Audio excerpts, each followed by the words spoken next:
Kabanata 4, ang pagtanda at ang pagbabalik, ang siklo ng buhay.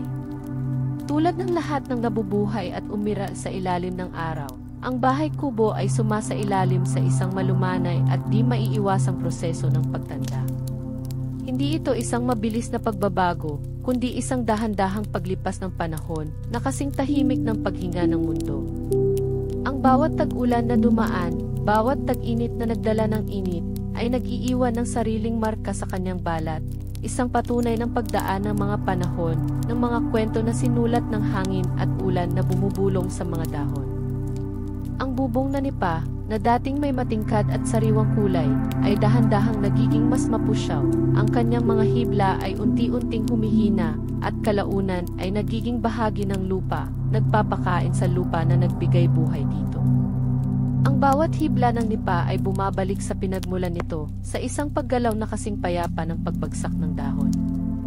Ang kawayan na dating makinis at makintab ay nagiging mas magaspang.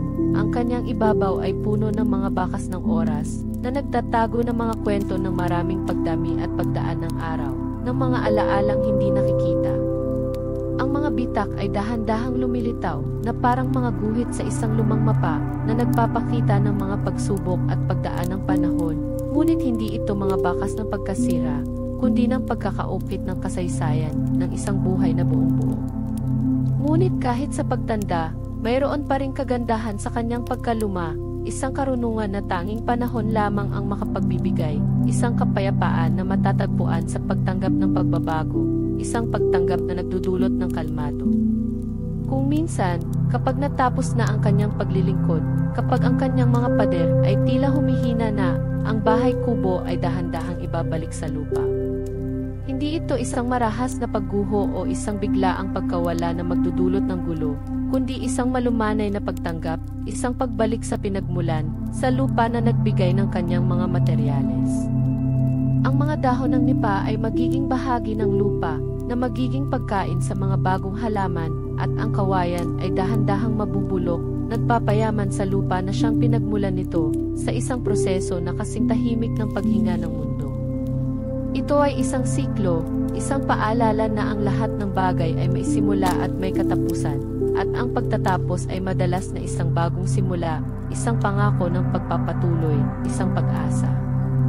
Ang mga espiritu ng mga naninirahan dito, ang kanilang mga tawa at bulong, ang kanilang mga pangarap at pag-asa, ay mananatili, nakakabit sa simoy ng hangin na dumadaan sa mga dating dingding, sa bawat dahon na umiindayog na parang nagpapaalam, at sa bawat patak ng ulan na bumabagsak sa lupa, na nagdadala ng mga alaala. Ang bahay kubo ay hindi tuluyang nawawala, nagiging bahagi ito ng lupa, ng mga alaala na iniwan nito, at ng mga kwento na ipinapasa sa mga susunod na henerasyon, na parang isang matandang awit na patuloy na inaawit ng kalikasan. Damhin ang kapayapaan sa pagtanggap ng pagbabago, sa pag-unawa sa siklo ng buhay at ng pagbabalik sa lupa. Ito ay isang paalala na ang tunay na kapayapaan ay matatagpuan hindi sa paghawak sa nakaraan, kundi sa pagtanggap sa patuloy na paggalaw ng buhay, na kasing tahimik at kasing payapa ng pagbabalik ng isang araw sa gabi. Hayaang balutin kayo ng pag-unawang ito, at matagpuan ninyo ang inyong kapayapaan sa malalim na katahimikan na ito.